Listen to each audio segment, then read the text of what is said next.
ወይዘሮ ጄሪ እንግዲህ በመስተመጨረሻም አረገዘች ማለት ነው።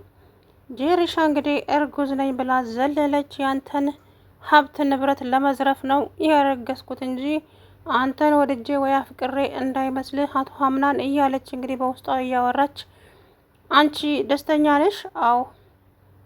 እና ምንድን ነው የምትፈልጊው? አንተን ማግባት አንተን ማግባት፣ የልጅ አባት ማድረግ። ከዛ አይኑን ጨፈን እናደረገና እመኝኝ ብሌንዬ አገባሻለሁ ብሎ ቁጭ አለ ማለት ነው። ከዛ ብሌን አልኩ እንዴ? አዎ ብሌንዬ አገባሻለሁ እያለ ደገመው። ከዛ በኋላ ብጣሻም ሰራላታለሁ ቆይ ብላ እንግዲህ ያቸው ፈረደችባት። የፈረደባት ብሌንዬ ጋር ሄዳ እንግዲህ ብሌንን አስፈራራቻት። እመኝኝ ከዚህ በኋላ አጠገባችሁ አልደርስም አለች። ብሌንዬም ወሰነች ማለት ነው። አምናን እንግዲህ ብሌን ጋር ሄዶ እያጽናናችሁ ነበረ። ግን ወይዘሪት ጄሪ እንግዲህ ማርገዟን ለእነሱ ስትነግራቸው ብሌን በጣም ተናዳ ወደ ፎቅ ሄደች። እሱም ተከትሏት፣ ምነው ብሌን ምን ሆነሻል? ምንም አልሆንኩም፣ ዝም ብዬ ወደ ክላሴ መግባት ነው። ተናደሻል እንዴ? ኧረ አልተናደድኩም። ለምን እናደዳለሁ? እንጃ። ከዛ በኋላ እንግዲህ ብሌን እንደተናደደች አወቀ ማለት ነው። ተመለሰ፣ መጥቶ አልጋው ላይ ቁጭ አለ። አክስቱም ታዲያ ጄሪን በጣም ተቆጣቻት። አንቺ ሳይሽ ራሱ የሆንሽ ስርዓት አልባ ነሽ፣ ስርዓት የጎደለሽ። እንደዚህ አይነት ነገር ለሱ ነው እንጂ የምንነግሪው። አንቺ ከዚህ ቤት እኮ ከእኔ ከአንቺ ከአምናን ውጪ ሁሉም እንግዳ ናቸው እዚህ ቤት ውስጥ። እነሱ ፊት እንደዚህ አይነት ነገር መናገር ተገቢ ነው እንዴ? በፍጹም ተገቢ አይደለም አለች። ይቅርታ አይጥ፣ አንድ ነገሩን ካበላሸሹ በኋላ የምን ይቅርታ ነው? እና ወደዛ የምን እንትን ማለት ነው አለች። ከዛ በኋላ እንግዲህ ሴትይቱ ከዚህ በኋላ አንድ የምነግርሽ ነገር ቢኖር፣ እሺ፣ ሜርሲ ከምትባለዋ ሴትዮ ጋራ ያለሽን ግንኙነት ሙሉ በሙሉ ታቆሚያለሽ። ምን? ለምን? ተናገርኩ። ለምን፣ እንዴት፣ ወዴት የሚለውን ነገር አላውቅም፣ ግን ተናገርኩ አለቻት። እንግዲህ እሷ ምሻለች ሳትወድ በግዷ። ወይዘሪት ሜርሲ ግን ምን አይነት እዛ ቤት ውስጥ ማነው ነፃ የሚሆነው? ብሌን ብቻ ናት። አሁን ብሌን ምንም ያልተቀላቀለባት ምንም አይነት ስም ልሰጣት አትችልም። ተሳስታ እንኳን ማለት ነው ለብሌን ወይዘሪት ጄሪ ማናት ሜርሲ ማለት ነው። አሁን ሲፈንንም ወንጀለኛ አድርጋታለች። የጄሪም ውርደቷ ይወጣል ይዘጋያል እንጂ ግን አሁን እዛ ቤት ውስጥ ምንም ነገር ያልሰራ ተንኮል ያልሰራ ብሌን ብቻ ናት። ብሌን ትክክለኛዋ የአምናን ሚስት ናት። ግን ደግሞ ያን ለመሆን በጣም ብዙ ፈተናዎች ይበዛሉ። ገብቷቸዋል አይደለ? ግን ደስ ብሎኛል። ብሌንዬ ግን አሁን ላይ ውሳኔዋ ጥሩ ነው። ከዚህ በኋላ አምናን እኔ ጋር እንዲደርስ አልፈቅድለትም። ምክንያቱም ይህ ልጅ አባት ሊሆን ነው። ስለዚህ በእነሱ መሀል ደግሞ መግባት አልፈልግም፣ አላሰናክለውም ማለች። አሳዘነችኝ። ግን እናት ዛህራም ታዲያ የኔ ልጅ ውሳኔ ስትወስኝ በጣም መጠንቀቅ አለብሽ። ዝም ብሎ ውሳኔ አይወሰንም የኔ ልጅ፣ በጣም ከባድ ነው ውሳኔ አለቻት። እና ዛህራ አታስቢ፣ በቃ ወስኛለሁ። አቶ አምናን መሆን ያለበት ከሷ ጋር ነው፣ ከጄሪ ጋር። እኔም ደግሞ ከዚህ መሀላቸው እወጣለሁ። ከዚህ በኋላ በመሀላቸው አልገባም።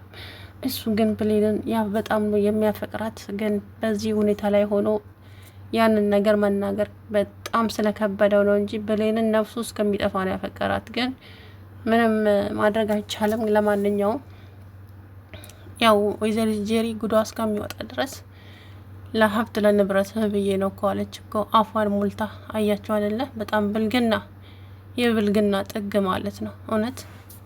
ስለዚህ ብሌንዬ እንግዲህ ካሁን በኋላ ያው ከአምናን ጋር ብዙም አትታይም፣ የሚስጥር ጓደኛሞች መሆን እንችላለን እንዴ ብላው ነበረ። እሱም ደስ አለው። ጸጉሩን እያሻሸች ተረትም ነገረችው፣ ምንም አለችው። ግን ደግሞ ከባድ ነው ለብሌን እውነት ለመናገር የሚወዱትን ሰው ማጣት ቀላል ነገር አይደለም። እና ታዲያ ወይዘሪት ሜርሲ ወደዛም ማለች ወደዚህም ማለች እና ተመልሳ መታ ሲፈን ከተኛችበት ክልስ ገባች። ወይዘሪት ሜሪ ማነሽ? ሲፈን። አቤት፣ እንዴት ዋልሽ? አለው ደህና፣ እንዴት ነሽ? የሆነ ስጦታ ልሰጥሽ ነበረ። ቆንጆ ስጦታ ምንድን ነው? ቆይ እንጂ ምን አስቸኮለሽ? ልታዩ አይደለም እንዴ? አረዊ ሜርሲ ግን ታስቀኛለች። የራሷ ጉድም እኮ አሁን በነገራችን ላይ እሷ ጉዱ አይወጣም። ምንም በለው ምን የጄሪን ቪዲዮ ታጋልጣለች። ከዛ በኋላ የእሷ ጉድ ምንም አይወጣም ማለት ነው። ከዛ በኋላ አጋልጣታለችን። ሴትዮማ እንደዚህ ያለቃትም ቆይ አለች። ከዛ በኋላ እንግዲህ ሁሉንም ነገር አፍረጠርጠዋለሁ። አዎ እንደዚህማ አለቃቸው ሁላቸውንም እያለች ከዛ ለሲፈን እንግዲህ ቪዲዮውን ሰጠቻት። ወይዘሪት ሰማሃል ማነሽ አንቺ ምንድነሽ? የደፍኔ ልጅ ነኝ ምናምን የሚለውን ቪዲዮ እንግዲህ እያንዳንዱን ነገር እንዴት አድርጋ እንደቀረጸቻት እንኳን አላውቅም እውነቱን ለመናገር እና አሁን እንግዲህ ሲፈን ጉዷ ፈላ። እውነቴን ነው። በጣም ከባድ ችግር ነው የሚፈጠረው። በጣም ማለት ነው። አምናን ይሄንን ሲሰማ ወይዘሪት እቺ የወይዘሪት ሰማሃል እህት ራሱ በጣም እንግዲህ ያ እጅ የማን እንደሆነ ራሱ አውቃለች። የአምናን አባት እጅ ነው፣ የአሩን ነው። ስለዚህ የአሩን እጅ መሆኑንም አምናን እንዳይሰማ እያለች ስልክ ስታወራ ነበር። ያንን ራሱ አሁን ወይዘሪት ሜርሲ ትሰማለች እርግጠኛ ነኝ ማለት ነውና እንግዲህ አምናን ከዚህ በኋላ በጣም ፈተና ይበዛበታል። በተለይ ከማይወደው ሰው ጋራ ከማይወዳት ልጅ ሊያገኝ ነው። እንግዲህ ጄሪን አይወዳትም፣ በንዴት ነው። እናቱ ያለችው ነገር ሁሉ እንግዲህ ዛሬ ሲያስታውስ ነበረ። በንዴት ሆነ የማይሆን ውሳኔ እንዳትወስን የኔ ልጅ፣ ታዲያ ሳልሞት ደግሞ የልጅ እንድታሳየኝ እፈልጋለሁ የሚለውን ነገር ሁሉ ዛሬ እያስታወሰ ሲያለቅስ ነበረ። እንግዲህ ወይዘሪት ጄሪ አርግዛለች። ጄሪ ያረገዘችው አንደኛ ንብረቱን ሙልጭ አርጋ ለመዝረፍ ነው። ሁለተኛ ደግሞ በቃ እልህ ነው። እኔ ነኝ አምናንን የራሴ ማድረግ ያለብኝ ብላ ወሰነች። ግን ታዲያ ዋናና አንገብጋቢው ነገር የሚቦሪ እናት ዛህራ ጋር መሆኑ ደስ ብሎኛል። እናት ዛህራም ታዲያ ብሌን ፈጥነሽ ከባድ ውሳኔ አትወስኝ የኔ ልጅ፣ ታዲያ ይሄ ነገር ሊሆንም ላይሆንም ይችላል። ስለዚህ አትወስኝ። አይ እናት ዛህራ በቃ ወስኛለሁ። ከዚህ በኋላ አቶ አምናን መንገዱ ላይ በፍጹም አልቆምም። በፍጹም አንገቴ ይቆረጥ፣ እሱም የራሱን ህይወት ይኖር። እኔም ደግሞ ራስ ወዳድ መሆን የለብኝም። አንድ ሴት ከሱ ካረገዘች ለሷ ብቻ ነው መሆን ያለበት። ስለዚህ አታስቢ ስለ እኔ ለምጄዋለሁ። ስቃዩንም ደስታውንም ሁሉንም ነገር ስለለመድኩት ምንም አይመስለኝም አለች። ከዛ በኋላ የኔ ልጅ እንደዚህ ሆነሽ ውሳኔ ጥሩ አይደለም። ውሳኔ በኋላ ዋጋ ያስከፍላሻል። ስለዚህ መጥፎ ውሳኔ ከመወሰንሽ በፊት መጀመሪያ አስቢ አለቻት። እሷም እሺ አለችና እንግዲህ ሄደች። አቶ አምናንም ደግሞ ታዲያ መናፈሻ ውስጥ ቁጭ ብሎ ከዛ በኋላ መናፈሻ ውስጥ ቁጭ ካለ በኋላ አጠገቡ ሄዳ አምናን ደህና ነህ? አዎ ደህና ነኝ። እሺ እኔ አሁን ብቻዬን ነው እዚህ ጋር መሆን የምፈልገው። አይ ይኸውልሽ ቤሌን እንደዚህ ስልሽ ሊከፋሽ ይችላል፣ ግን በአሁኑ ሰዓት ብቻዬን ነው መሆን የምፈልገው። ደግሞ ታዲያ ምንም ነገር ልትይ እኔ አንተን ከማውራት አንተን በቃ እንትን ከማለቱ ምንም ወደኋላ አይደለም፣ እመነኝ አለችው።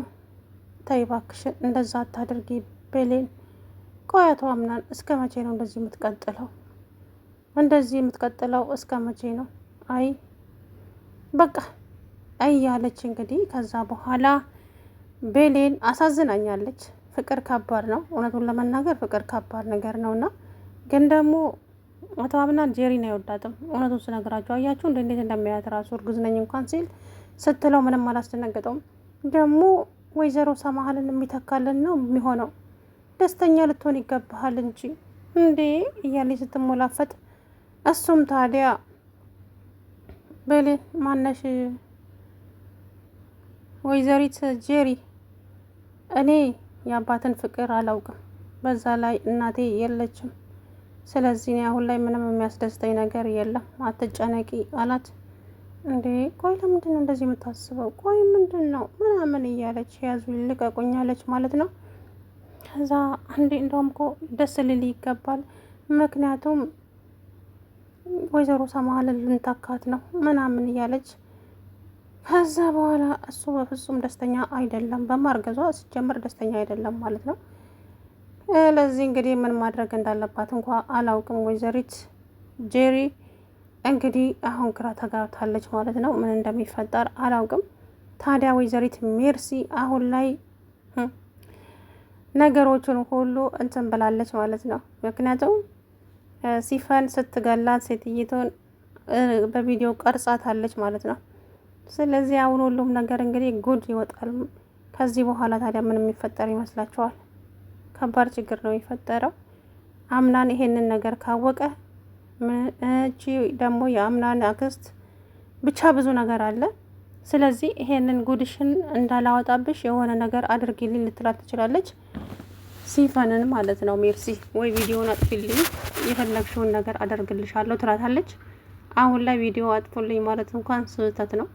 ብዙ ቦታ ሊቀመጥ ይችላል ቪዲዮ እና ሲፈን አሁን ጉዷ ፈላ። አንዳንዴ ሰው አያየኝም ይባላል። ሰዎች ከሰው ይደበቃሉ፣ ፈጣሪ ግን በካሜራው ያያይናል። ታዲያ አንዳንዴ ከሰው ተደብቃችሁ የማታመልጡበት ጊዜ ራሱ አለ። ልክ እንደ ሲፈን። አሁን ሲፈን በሷ ቤት ማንም ያያት አልመሰለው። በሩን ሄዳ መለስ ነበር ያደረገችው ነበር። ከዛ እንግዲህ ወይዘሪት ሜርሲ ተለጥፋ ለካ ቀርጻታለች ቪዲዮ ማለት ነው። አሁን ታዲያ ከባድ ችግር ተፈጠረ ወይስ አልተፈጠረ? በጣም አሳሳቢ ጉዳይ ነው እንጂ የተፈጠረው። እንግዲህ አላውቅም ምን እንደሚፈጠር። አምናን ግን አሳዘነኝ። በሌለን በጣም ነው የሚወዳት፣ ግን ደግሞ ሰው እየወደደ ከባድ ነው የእውነት አላውቅም። በሌንዬ እመኝኝ አገባሻለሁ አለ እኮ። ወይኔ እኔ ራሴ እንዴት እንድንግጥ እንዳልኩኝ። አሁን እንደው ጭንቅላቱን ብላ ተደፋዋለች እች ልጅ እያልኩ ነበረ። ወይዘሪት ጄሪ ማለት ነው። እመኝኝ አገባሻለሁ ሲል። ሰላም ውድና የተከበራችሁ የቻናሌ ቤተሰቦች እንዴት ናችሁ? አለሁ ደህና ነኝ።